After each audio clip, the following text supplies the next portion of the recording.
So we have a great presenter here tonight, someone who knows a lot about quite a few things, as you'll find out to hear. She has quite a number of letters after her name, as we like to say. And we're happy that she can join us from Canada tonight. If you ever felt weighed down by the assumptions and expectations of those around you, you're certainly not alone. Our presenter tonight, Mina Puri, has learned through her own life's challenges how to break free from cultural conditioning. It's something we don't think about all that often, but this type of conditioning can cause us a great deal of pain and suffering. Tonight, we are proud to once again bring you one person's perspective, a person that we've learned from over the years, and we'd like to share her information with all of you. Please welcome Ina, Ayurvedic practitioner, certified meditation teacher, founder of the Ayurvedic Healing Center, and author of the #1 bestseller, Healing Your Relationship with Food, The Ayurvedic Answer. All right. Thank you, Mina, for being with us. Thank you so much. You guys are, don't take me too seriously. It's a serious topic, but don't take me too seriously. Again, like Ruth said, it's just my own, life's experiences, understanding, and mostly working with so many clients on these type of issues and what helps them. So, as I was thinking about this topic, immediately a couple of stories rushed to my mind. And these stories, first story may seem like so off the wall to you, but it will make, I think, the point that I'm trying to make. So the story is like this. Some of it is, I have kind of created a context around it so I can make the point. So there was this lady married into a family. She was married for a week, and it must have been some kind of a tribal community, like where there used to be communal marriages, I suppose, must be. So she says after a week to her mother-in-law, it's been a week. I've been married a week. Can you tell me who my husband is? The mother-in-law looks at her baffled. She goes, you have what? You have the audacity? I've been married for 50 years and I still don't know who my husband is. So the point here I'm trying to make is how whatever their custom, their ritual, the way of living was carried on and passed on for 50 years and no questions asked until someone asked, actually, like, who am I married to, by the way? So that's the cultural conditioning. And another story, there's a personal story that comes to my mind is I moved from India in my early teens. So in India, all I knew was arranged marriage. I had no idea what dating was. So when I came here, I went to university, and of course, guys are around. And one of the guys asked me out. I had no idea what that meant. And I told him, I said, well, I can't go out with you unless I know you're going to marry me. So that's all kinds of confusing in all kinds of ways. Even when I think about it, I'm like, wow, Mina, you were really out there. Like you had no idea what the heck you were doing. So that's cultural conditioning. So what I was trying to do, I was trying to fit a square in a circle. Different culture. I was trying to take the values from a culture. That's the only thing I knew. And I never knew there was something outside of what I knew. So I was trying to fit that into the new culture where there was a new norm, a new value system, and I couldn't figure out how to fit them together because frankly, they don't. So same thing happens, even when we are living in the same culture, same country, same home, because we have values from when we were children.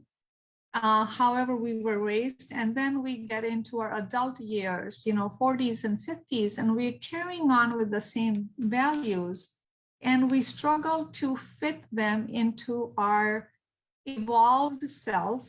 We try to fit them into the growth that we have made, and now the culture, even in the same country, has changed. So conditioning really is a way of living, a way of being that gets passed on and repeated enough times that it creates a groove in the mind where it then becomes a belief that we don't even know we have that belief. It's an unwritten rule. You don't question it. You just continue to do that because you think that's the only way to do. And one of the, we are actually conditioned in everything in our life. When I was living in my home in Milford, I was feng shuiing my home. And during the feng shui learning, I'd learned that, how there's a mirror above the dresser? Actually, the mirror should not be in your bedroom at all. I had no idea, never thought about it. And I never even wondered. The mirror was just there. I didn't need it. I had a huge, big ass mirror in the bathroom. I didn't need so many mirrors. And so when I learned that, that's when I removed it. It never dawned on me that you don't need a mirror. You don't need to put it there. You can put it somewhere else. It's just that we become accustomed to a way of living, a way of thinking, a way of being, where we don't even think to look outside. So when it comes to cultural conditioning, so I'm going to use the word cultural and societal conditioning. To me, it's really one and the same. Societal must be perhaps at a larger scale, but conditioning is passed on from a family to the offsprings to the family members. It can go from family to the tribe, to the community, to the culture, to the society, or it comes in from the society to the tribe, to the family, to the people. And that's why, one of the things that, I don't know if it is in your household, but, people will say, oh, what are people going to say? If I do this, if I dress like this, if I think like this, what are people going to say? And, I always wonder, I'm like, who the heck are these people? Like, what people are you talking about? Nobody says anything. Nobody really cares enough to say anything. I'm like, so it was just a belief that, oh, what are people going to say? And I'm still wondering who the heck those people are. And so what happens is that and it's very natural for us to groom or raise our children with our beliefs. And there's nothing wrong with that, right? You're allowed to raise your children the way you want to raise them, with your values. It's only problematic when it no longer works. What happens with the conditioning, that the grooves are so deep that we continue to reinforce through perhaps even through religion. We use the religion saying our religion allows, our religion does not allow. Actually, nobody actually read the religion book and see what it says. And also the funny thing is, the religion book is written by somebody who's telling you to refer to it. Okay. So I'm sorry, it's not an objective opinion. And so it continues to, we continue to groom each other. People who are in our culture, in our society, we groom them very subtly, but very powerfully, in a way that their mind becomes normalized to that way of thinking and that way of being. And so out of that grooming comes the definition of what is good, what's bad, what's good behavior, what's bad behavior, what you should do, what you should not do, what's a good daughter-in-law, what's a good mom, what's a good dad, right? So out of that comes the definition of what's good and what's not. So we're really kind of getting really confused here. First of all, somebody formulated or thought about something that became a belief system that no one questioned. Then out of that unquestioned belief system comes the definition of good and bad. I mean, we're really now getting narrower and narrower.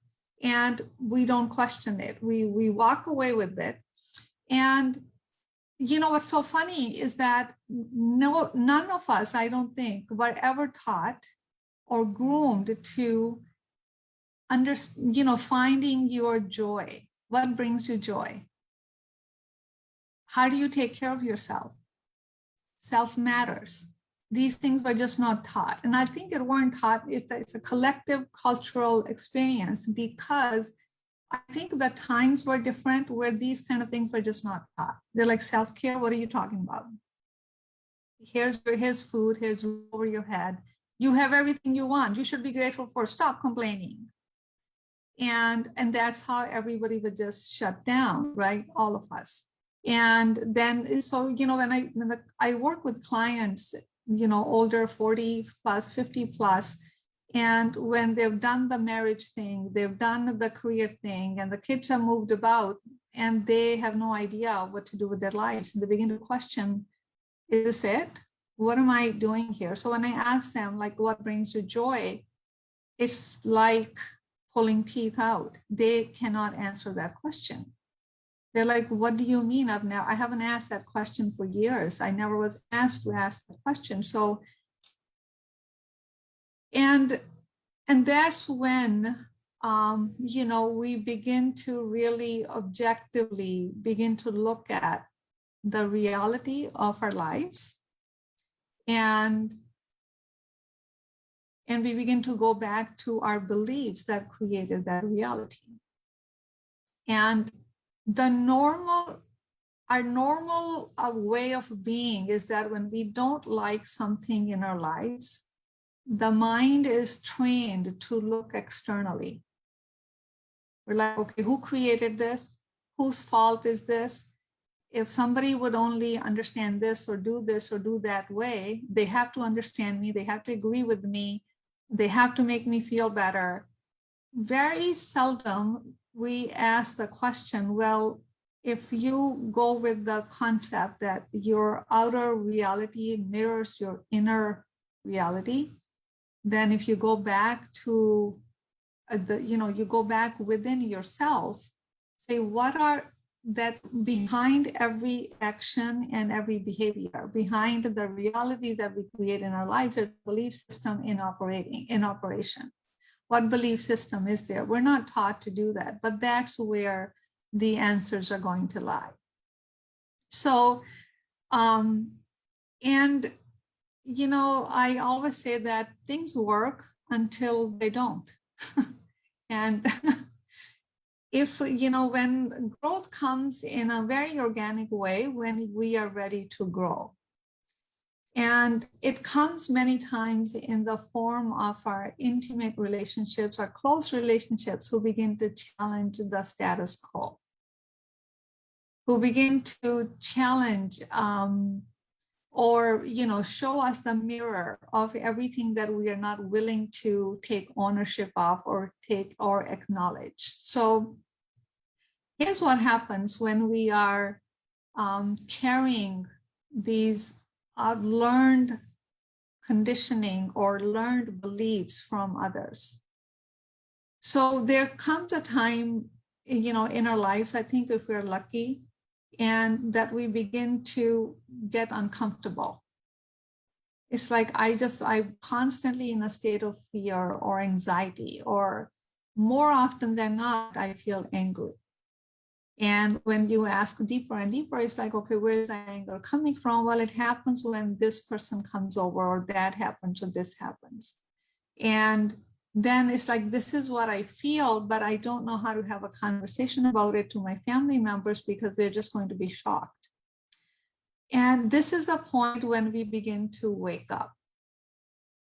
And when we begin to stir and wake up, those who are still victims of any kind of conditioning will deem you crazy.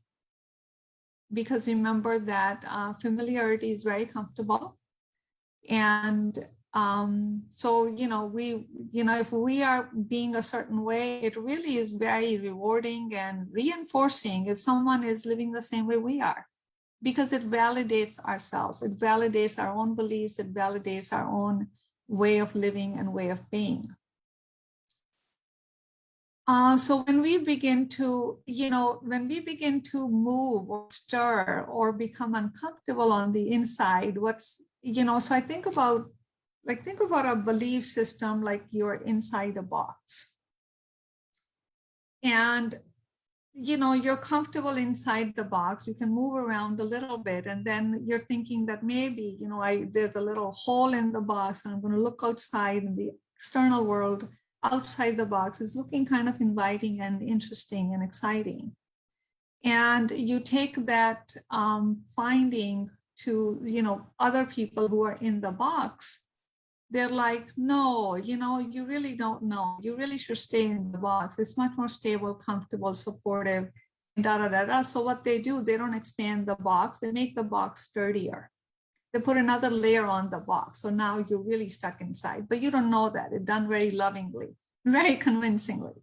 And then you want to like, well, okay, I guess, here's these 100 people in this box. They're fine. What the heck is my problem? I'll stick around here.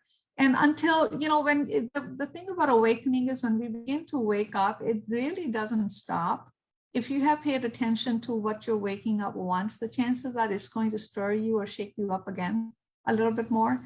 So, and again, you feel that stirring or that, some transformation happening within where you begin to question, and you go ask the question to the people inside the box. They're going to keep on making the box stronger. Now the box is made out of steel. No holes will be allowed. You can't dig a hole out of that.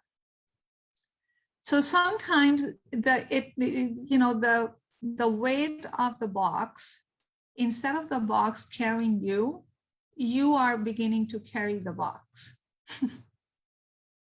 It's like, what am I doing? So now you're, carrying the weight of those beliefs or those conditioning that now you are ready to let go of and give it back to whoever they belong to, because they're not matching up with the vibration that you are carrying today. So it produces this inner conflict. That inner conflict is no small thing. That inner conflict, I have, working with my clients, I have seen what it does. It wreaks havoc on their health. This inner conflict produces this anger that people can't explain, because the anger comes from having to obey the conditioning over and over and over again to maintain peace, to the point where their inner being is feeling violated. It no longer resonates, but this doesn't seem to be any way out. So the pressure turns inward. The anger becomes really intense. And, as you know, the body holds all the emotions. One of the clients experienced aches and pains all over the intensity, but there was no other medical reason for any of the aches and pains. And so when you begin to feel that inner conflict, that's when, there's a knowing, there's a stirring that something needs to shift. And if any of you, you've come here for obviously something in this topic interested you, something kind of made you feel like that you should attend this. So maybe there's something in your life that is feeling uncomfortable. And that's how we begin to work to uncondition ourselves. So when something becomes uncomfortable, when an area of our life that is just not working, that's the time to look at that and seeing why is it not working? Why there is there's a jarring here, or I feel out of sync, or I feel out of sorts, or I feel like, it just dims my light. It dims my light. I lose myself. I don't know who I am anymore. I don't know my place in the world, in this dynamic, or in this family. What am I doing? When you begin to question, that's the time to know that there are beliefs that you are carrying that are no longer matching the vibration that you're holding today. And so that's the time to look at those beliefs and see that, I need to upgrade or I need to update these beliefs. So there's nothing wrong with beliefs. We all have beliefs. We upgrade to a newer kind of belief. The point is, what belief is going to serve your higher purpose? So, we live in times where, the world is undergoing such transformation. And I think that's one of the reasons why topics like that are interesting to people, because here we have the old belief systems, the old behavior patterns, the old paradigm carrying the lower energy. So when I talk about lower and higher energy, remember, everything is energy. Energy has vibration and frequency. So lower energy doesn't mean that you're a lower human being, or higher energy doesn't mean you're a higher being. We're all equal. We all have many thoughts and feelings and behaviors, and it's up to us to make a choice to find the highest expression or the greatest expression for whatever it is that we are feeling. So, the old beliefs, old limiting beliefs that are coming from the, being in a third dimensional physical body on this planet Earth. And now we're moving into where there's a great shift happening. Energetically, our cells, we are getting upgraded at a cellular level. There's more light in our body, whether we don't even have to participate in it. We have to do nothing. There's just simply more light. We are being upgraded.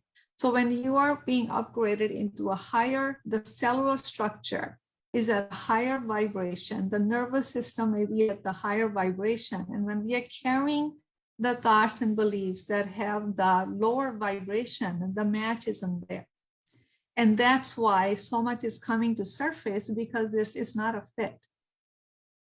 And so, in many ways, this is a difficult time for people who are, 40 plus or even younger, because we have been in the old paradigm, right?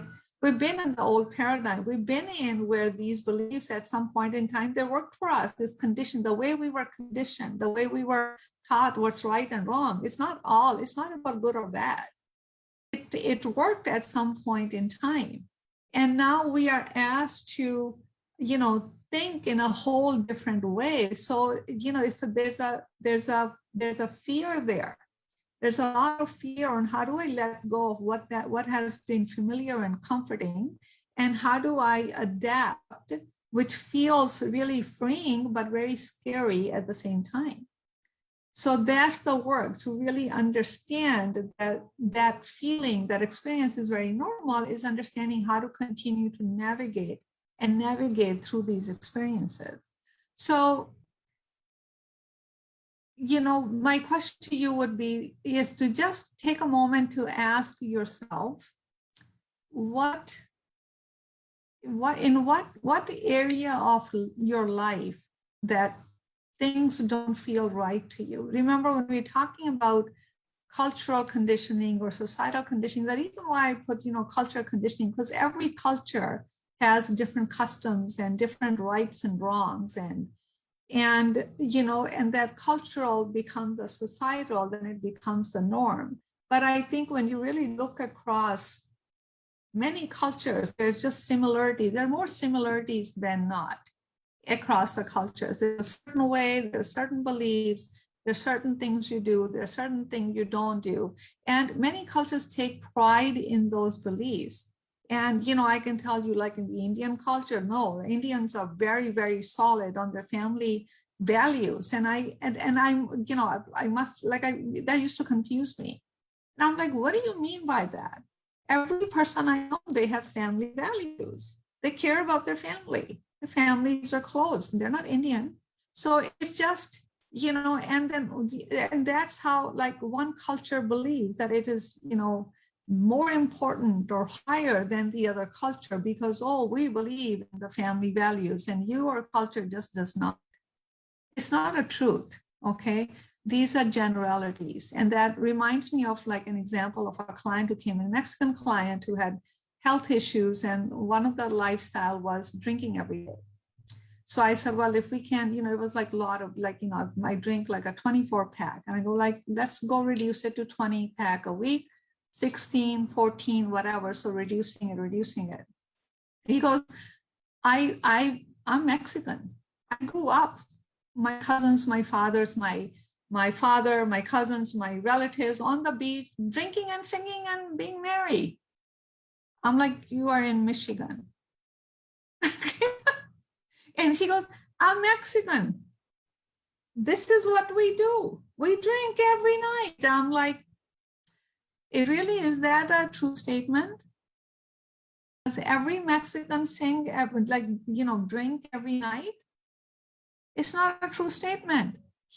Because he's Mexican, he thought that he just figured that's life. You drink every night. You drink every night. This is how you celebrate life. This is how you enjoy. Until it gives you all the health problems that you have. So there's the conditioning. And the truth is, I said, I'm sure there are a lot of Mexican people who don't drink every night. I'm sure I can find some. So it's just the belief. So because he had that belief, his habits served that belief. Do you see how backward that is? When we have limiting beliefs, when we have beliefs that no longer serve us, our behaviors and our actions and our choices become such to feed that belief. So it's like the belief that needs to be really discarded and updated, we keep reinforcing it. It's like self-fulfilling. It's like, see, I told you, I believe that. So it's, again, it's thinking like, remember the belief people had that Earth was flat, right? And it's like Earth was flat. And when they figured out, no, Earth is round. I mean, there was so much backlash. There was so much upheaval about that belief, that fact that actually is a fact that Earth is round. So when we are, anytime when I'm working with clients and making changes, it's not about, okay, whether you're making changes. Just going back a little when it comes to cultural or societal conditioning, it's about every aspect of our life. It's how do you approach health? How do you approach relationships? What are your beliefs about money? What are your beliefs about the world?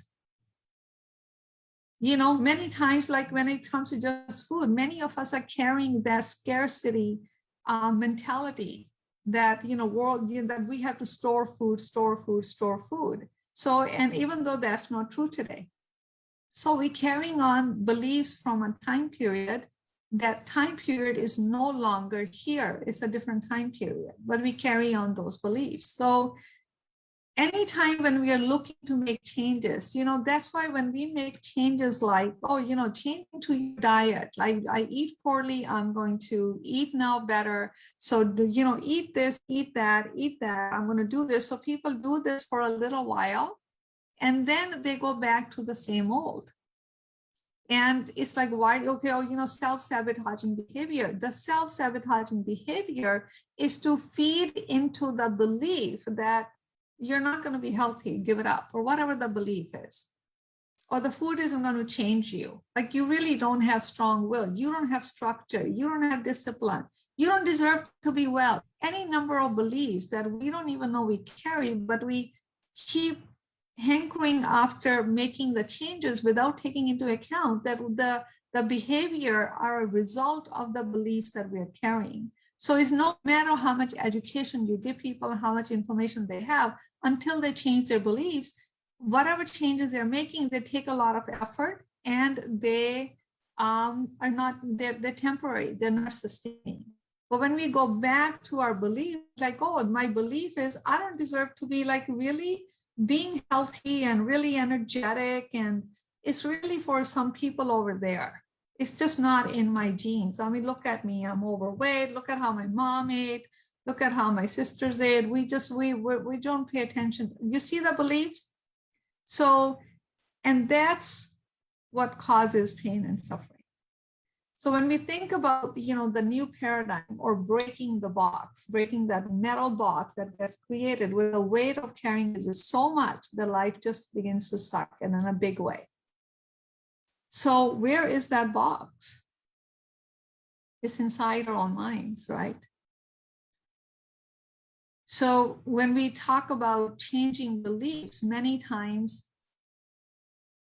it's a big step, especially when you're living with people who are carrying on the same old belief system and the patterns and the conditioning.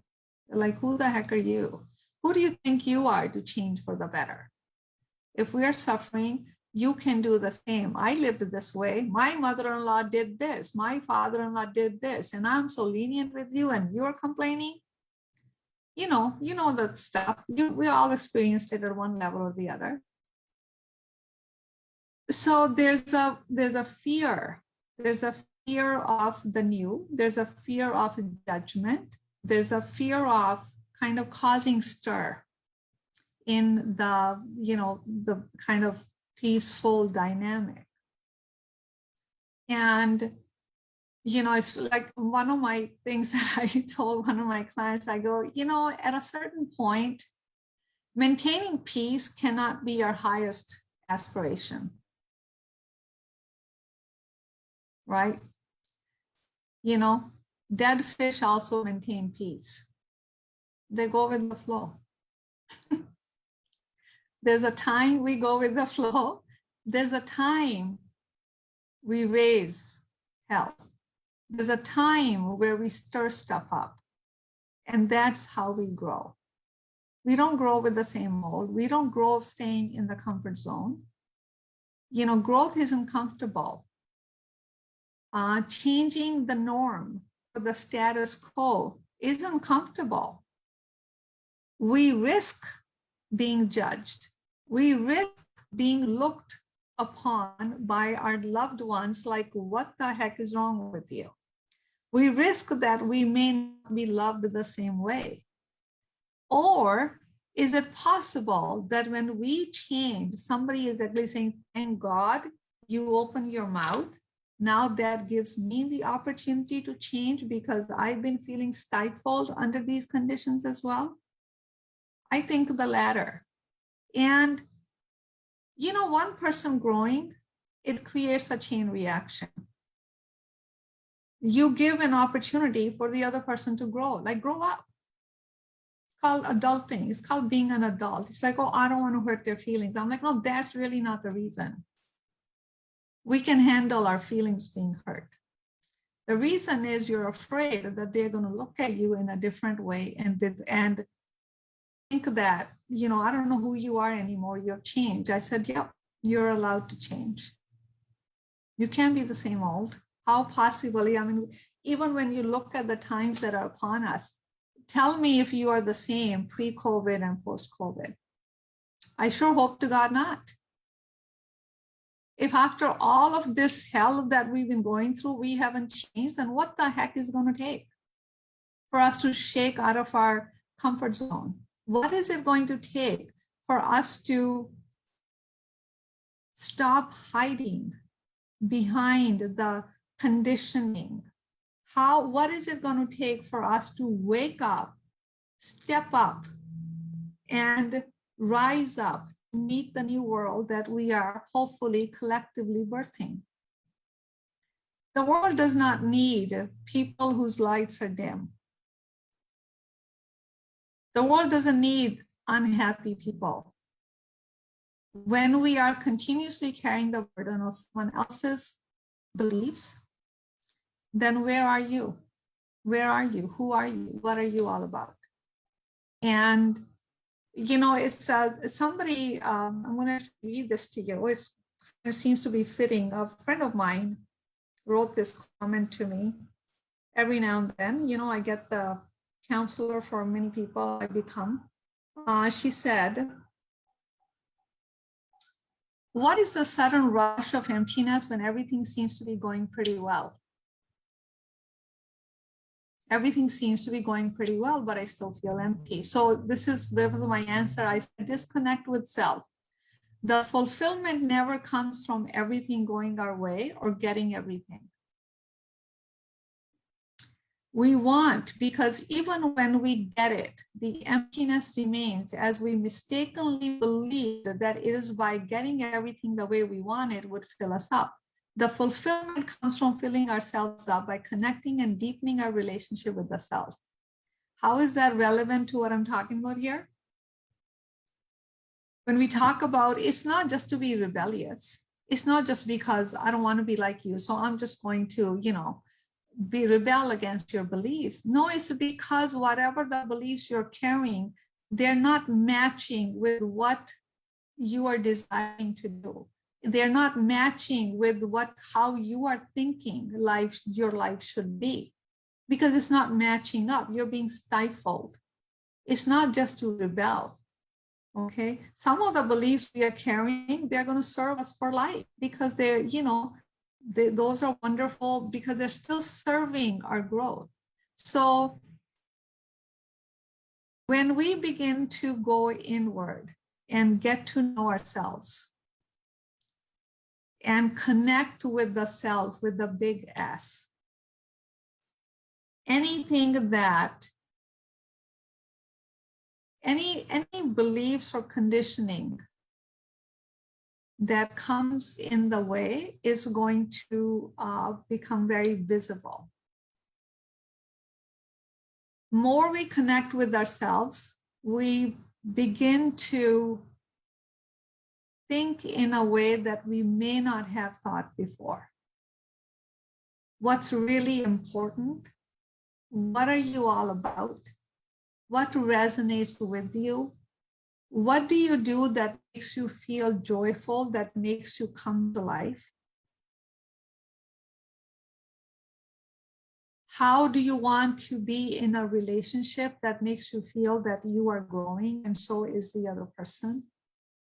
What kind of a parent, what message do you want to give to your offsprings, your children, so they are not now carrying the generations and generations, old generations beliefs because you are hell-bent on holding on to them and stuffing them down your kids' throats. So when we begin to connect with the self, all of this kind of stuff that just jarring to the mind, you can't help but speak up about it. And that's when change happens. That's when transformation happens.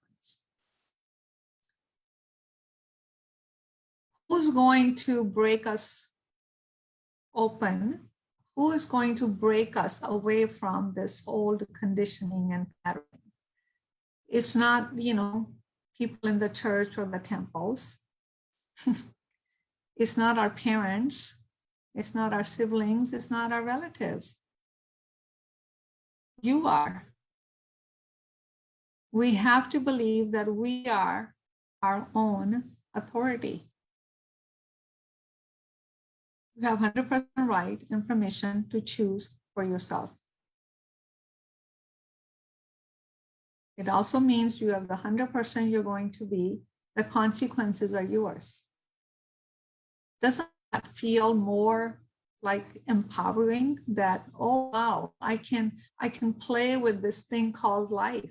I'm going to try this and I'm going to think in this way and I'm going to experiment and I'm going to, create a different me and let me see how that feels. Does that feel expansive?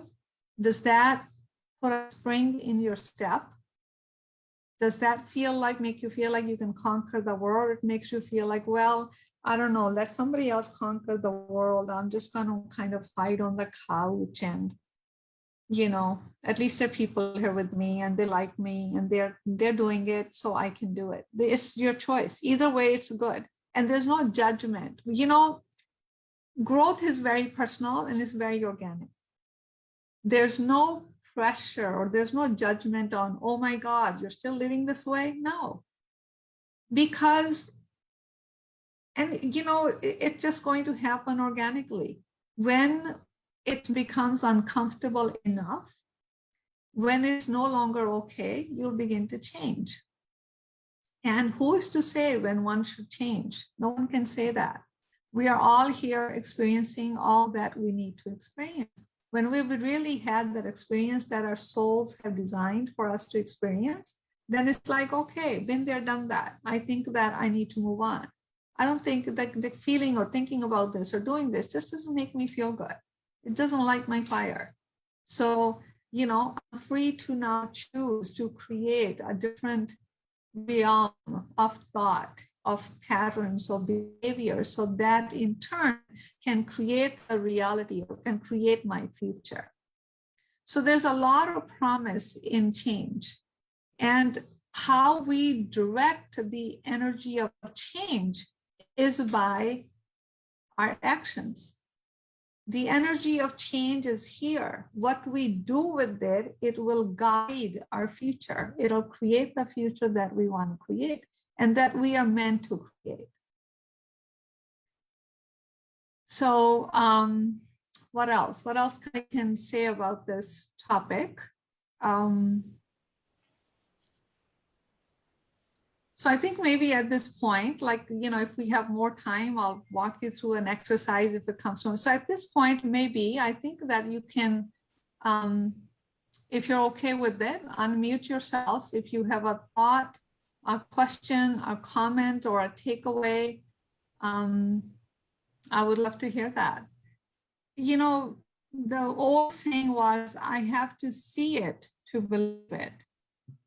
Yeah. What I'm suggesting is, you have to believe it if you want to see it. Yeah. And a higher purpose is always from your perspective. So an example would be, I live on a 17th floor in a condominium. And I lived on the ground floor too in a home in Milford. So there I see, I could smell the garbage and, cats and raccoons, whatever, fighting at nighttime. Now on the 17th floor, I've never been so close to the stars and the moon. I like more than one moon. And the expansive view that I get, it just was not possible on the first floor. So when I was living on the first floor, my higher purpose was, that's all I knew. It's all relative. When I come to the 17th floor, the expansion, again, it is no comparison to being on the first floor. It's shifting your perspective, but it's all really relative. The old belief also is carrying a purpose. When you are in the old belief, you believe that to be the higher purpose, but there's no end to getting higher, just like there's no end to becoming more conscious. There's no end point. So it all becomes relative, that when we grow, when our beliefs change, our higher purpose becomes a different kind of a new higher. Does that make sense? Yep. Thank you. Great, thank you. Anyone else? Meena, I was thinking about the changes that happened within the last year or so. And one of the things that I was thinking was the incident with George Floyd that changed the United States belief in shook people. So it goes back into conditioning. You see a young Black man with a hood on, walking, and you're like, I want to walk away from it. You see a Black young man loud, and you're like, wow, I want to walk away from it. You were conditioned to see a certain thing. Now you were conditioned to think of certain culture a certain way. Then when the incident with George Floyd happened, it made us realize that it brought the ugliness of what we are looking at, and it's not right. We should look beyond it. And that is what caused people to start walking outside and go and join silent demonstrations. This was the first time in the United States, world of United States, that it saw white, Black, Asian, Mexican, Persian, American, all cultures, all backgrounds walking hand in hand and saying the same thing, that we don't want this, we don't want this condition anymore, we don't want to see this anymore, we want to change this. That was the change that I noticed when you were talking about the conditions that we are, you learn to see certain thing a certain way because it was told to you this is how it's supposed to be. And we were allowed to change that in us. And it would be nice to continue with that and start seeing differences in people and appreciate those differences. Yeah, me too. And I think it's going to continue. Mm-hmm. I think the world is going to change in so many wonderful ways that we've never had that kind of world before when it comes to social justice and all the social systems. Unfortunately, the humanity is paying a big price for that change, right, through the spread of the disease. But yeah, absolutely, these are the positive changes that are happening, because when you look through the eyes of the heart, it sees no boundaries. It sees no difference. I mean, look at just, 15, 16 people that are here. There are many, many different cultures. We somehow, speak the same language, because whatever I said today, I don't think is foreign to any one of you. So the heart knows no bounds, no difference. The heart doesn't see the color of the skin or what somebody's wearing or how much money somebody's making or what race of society they come from. We're moving into the world which is going to be more heart-centered, because that's what's going to bring the equality and the unity. Heart just wants to unite. And now we're coming to, look at what we're discussing. We're openly and freely able to speak about this. A few years ago, we were not able to, because we didn't know how somebody was going to take us. If things were going to get too out of hand or volatile. So you see the progress that we're making. We're making huge progress in how we are being. And unfortunately, it took COVID to make this kind of change. And, there's a price to be paid. We're losing so many people. So many people are suffering. That's the price. So we can't take the changes that are happening for granted or think that it's not a big deal, because they have costed us. Part of growth. We have to remember this. Yeah. I want to bring up an issue that I'm reminded of that gives me a problem. It rankles me. And that is the whole cultural practice of saving face. And I have been raised as an American to be straight with somebody, tell the truth, kindly if necessary, but don't hide it. And I was brought face to face with this in a TV drama I was watching called Shtisel. And it was about a Jewish Orthodox community in Jerusalem. And these people never told the truth.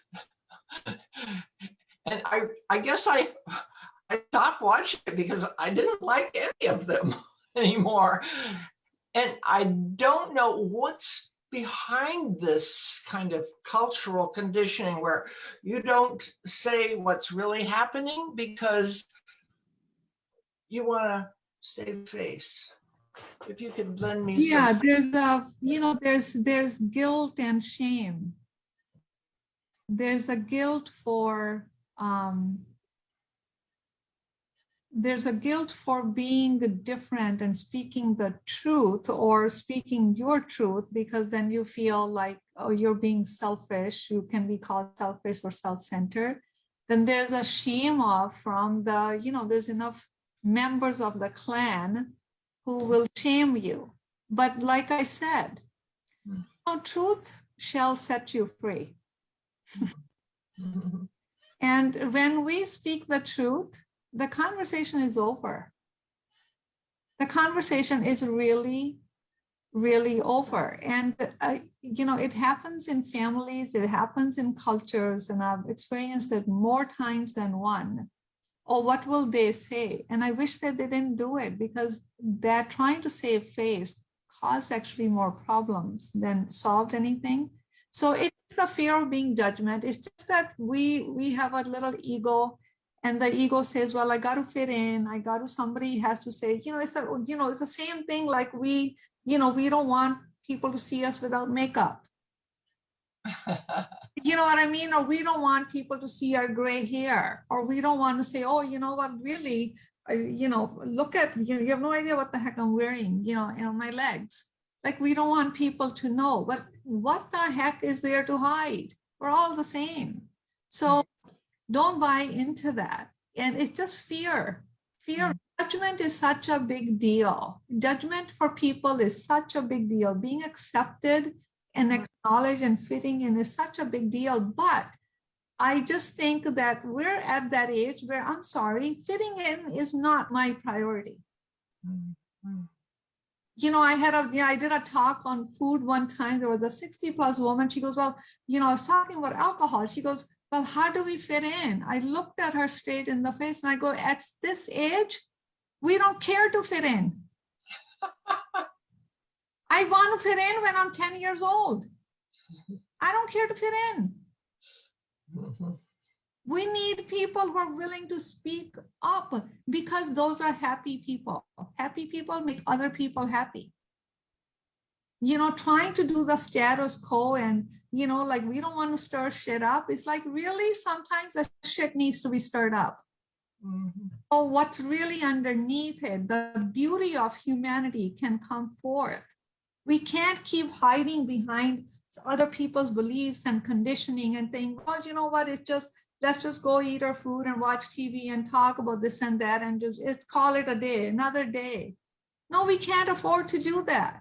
The human life is too precious. Your inner soul, what you are aspiring here to be, the gifts that you have to share with this world, it is far too important for you to be hidden behind saving a face. We have to wake up. We have to know that you are your own authority. And I think your being vulnerable is your ultimate weapon, shield. I did a podcast on vulnerability that you should listen to.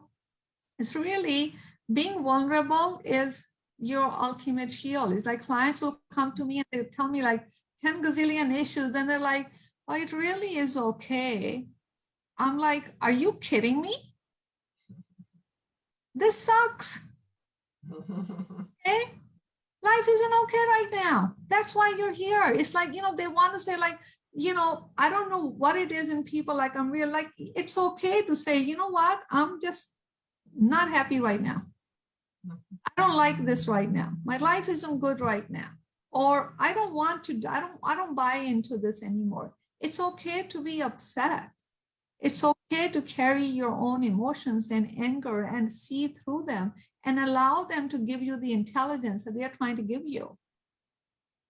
We can't keep on putting a lid on things and, covering that box metallic. Now there's no hole. You can't even dig a hole. You can't even dig out of it. There's no reason to, get outraged and angry. Just look at the entire situation.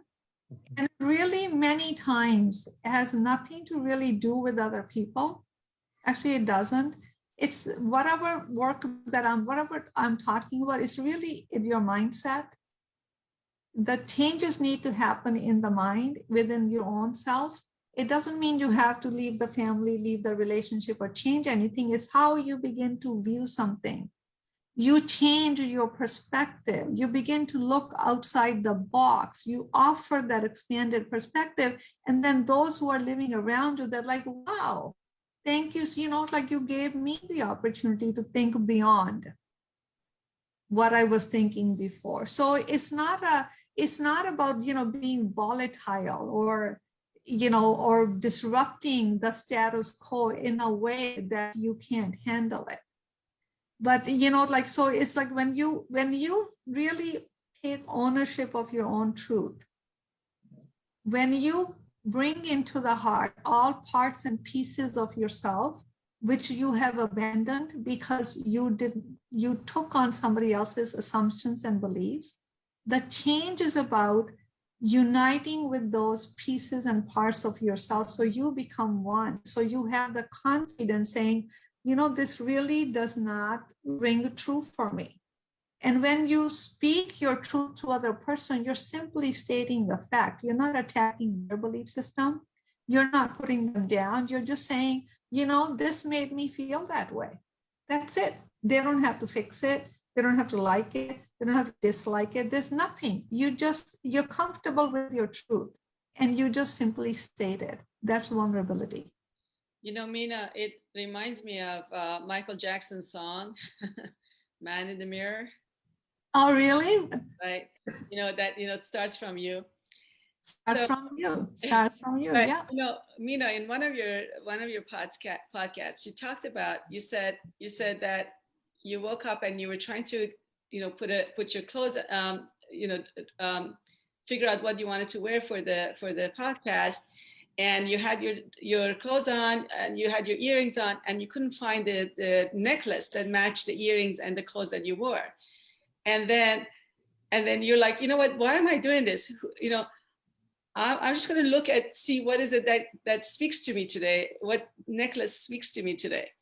And you put that on and it actually made you happy, brought you joy because it made you realize, it reminded you of who gave you this and the situation and made you happy. Oh, that's right. Yeah. Right? Yeah.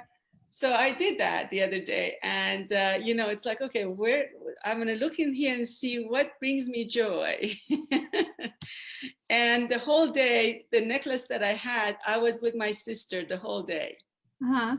Oh, wonderful. So, little things like this in life that, especially when, I don't know about you guys, but it seems like work is just busy, life is busy, for some reason, all of a sudden, there's just, you just don't want to turn the TV on anymore. Mm-mm. And then little things like this that, as Mansoor, is you're saying that you're looking for things to bring joy for people, little things that, like what you said, look around you and see, okay, what in your around you that this morning, if you wear it or look at it or smell it or be with, makes your day.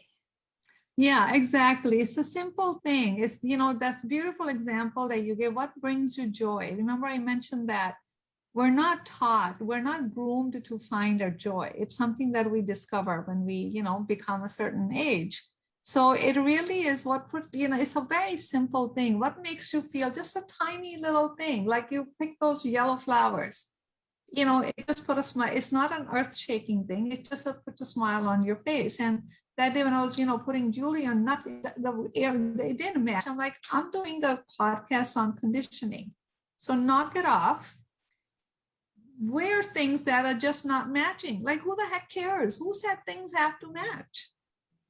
Right? So it just really, I think now it's such an extraordinary time that we really can give ourselves permission to be our true, authentic self. And I think that's going to serve the world better. And it's going to serve those who we are surrounded by better. We're moving into creativity and creative time. And, it's just such a food for the soul. Your soul needs to be happy. We need happy people because, these times have reminded us how precious each day really is. And we're not here to do some big things. It's the small things that we can do. It's just feeling the sunshine on your face, having that sip of tea and just really savoring it and saying, oh my God, just a simple thing just makes me feel so good. The comfort of your bed. And it's catchy too. Yeah, it's catchy. It's simple things. It's one thing leads to another, leads to another, leads to another. So there you go. And now you're going over there. This is fun. This feels joyful. This puts a smile on your face. This makes you happy. And it's a vibration then just catches on. It's really actually very simple, but it's very powerful. And sometimes we are also conditioned to be like kind of miserable, like conditioned to have something to complain about. Like if you don't have anything to complain about, what conversation are we going to have? You know what I mean? So it's like, it's just really the antenna. Sure, there's plenty to complain about, but why bother? Because when you find something to be joyful about, you have the energy to do something about that which you want to complain. So now then you won't have anything to complain. You can actually change it. You can bring a change to it. So again, we have a lot of these mental addictions and mental conditioning because we never thought that we could actually be just joyful with simple things, and we can be. So yeah. Very good. Thank you, Mina. Thank you. So yeah, keep, I hope that this was, put a dent somewhere, and I'm sure that it did. So really, this is the time to find your joy, follow your bliss, and that's how we're going to bring about the change.